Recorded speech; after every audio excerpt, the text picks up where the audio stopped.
Welcome to Wagons of Steel. It's a party and everyone's invited. This is my bicycle, one of many. Actually, I have a bunch of them. This is the one I like to ride on the trails. A friend of mine sold it to me a couple of years ago. It's a Specialized rock hopper comp. Wagons of Steel special. It's a 2014. It's by far the most high-tech and awesome mountain bike I've ever had. I ride with a bunch of guys who are retired and have more money than I do, and they have the next generation of mountain bikes, which I don't even allow myself to ride around on, because the mountain bikes have the technology has advanced so fast. It's just amazing. Like, this bike is it's what's called a hardtail, so it doesn't have any suspension in the back. These guys I ride with, they have full suspension bikes, and they're made out of carbon fiber. This one's made out of aluminum, and the full suspension carbon fiber bike weighs pounds less than mine does. I mean, you can really feel the difference. And like I say, this is the nicest one I've ever had. I remember when my friend brought it over and I just lifted it up and like, oh my God, that's light. I mean, mountain bikes traditionally are way heavier than the road bikes I grew up riding. But, so, I don't know, maybe someday I'll get a lightweight full suspension bike, but maybe not. You know, I kicked those guys' ass riding this thing, and it's good enough for me for now. And, you know, a modern high-tech mountain bike costs thousands of dollars.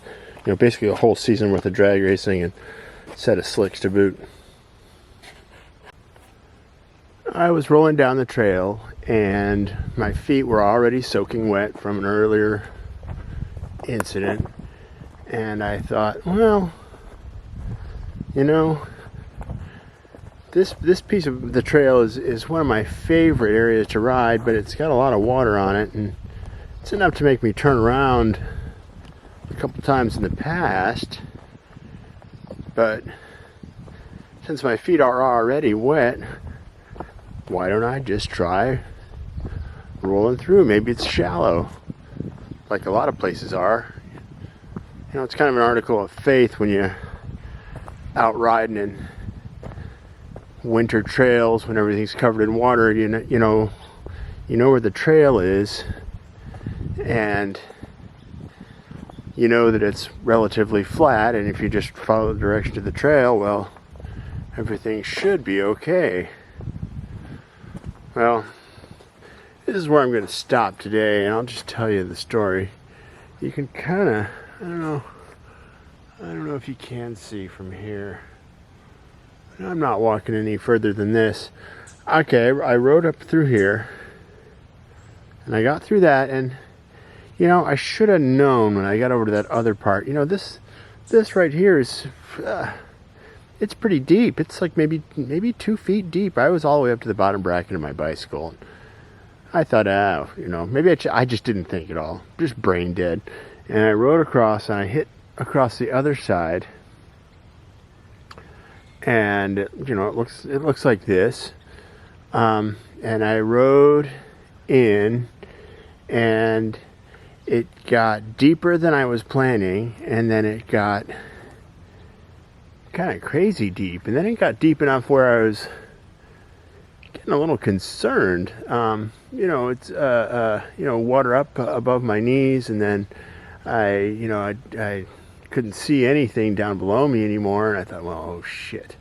So I kept going, and then before I knew it, the water was up to my handlebars, and then over my handlebars, basically on the bottom of my seat, and then I got stuck, and then I was, you know, clipped into my pedals, and getting unclipped from my pedals is still not my area of expertise. It's the price you pay for added power. I like being clipped in, but I basically fell over into the water and got wet all the way up to my neck. and even had to swim a couple of strokes and find my bike. And then, you know, there I am in the middle of basically the pond. And so I feeling kind of foolish, deciding, oh, what do I do next? I you know, kept going and basically pushed my bike all the way to the other side and with water up to my chest. And got out, and there I was halfway through my ride, completely soaking wet. Fortunately, I was wearing some fairly high-tech plastic, fantastic, warm when wet type fabric, and you know, not my typical sweatshirt stuff, which is good. If I'd been wearing this, I really would have been miserable. It was, you know, 41 degrees or something like that, and that's it was good that I was riding on a mountain bike on trails, because it's so you know, you're not going that fast. But that was my dumbest mountain bike story of 2021. So I got the year off to a good start. You know, get it, the high water mark. Hopefully I don't do anything that dumb for the rest of the year. This is the map of the Island Center Forest trail system. And you know, I know this trail's like the back of my hand, and even now this trail map just kind of confuses me. When I first started riding here, I would sit here and stare and stare and stare, and then eventually, you know, you kind of look and, well, this is where I ride in from my house, and my house is down this way off the map. And this is the dump. And we are, where are we? Not there. We are, see, I rode in, I drove in from, you'd think I could see it, it's a pond. Well, we're on there somewhere. It doesn't matter. It's a beautiful place. You can see why I live here. I mean, it's not raining or anything, so it's actually a beautiful day for the middle of January. Sometimes I take the whole winter off from riding, but this year I decided I would keep on riding.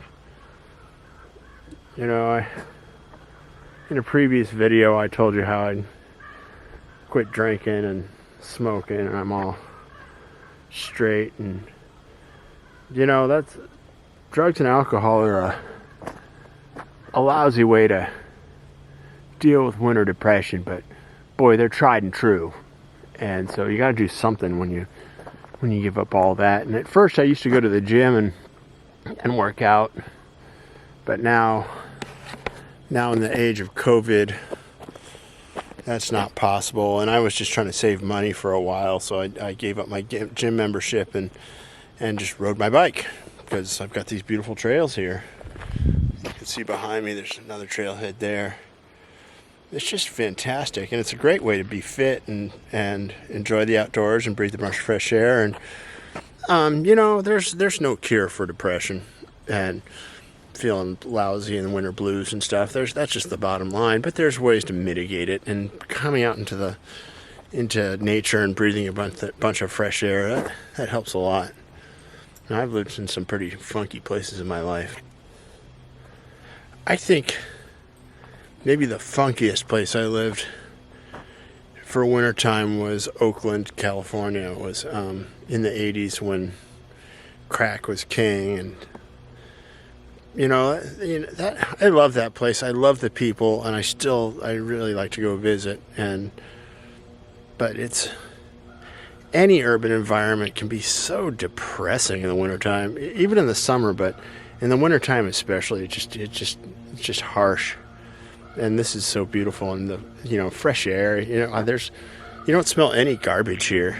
And you know, there's people run through, and you know, it's just people enjoying the trails, and it's a real treat. It's one of the reasons I live here on this island and put up with having to take expensive ferries and, you know, all the disadvantages to living on an island in the middle of a sound off the most distant corner of America.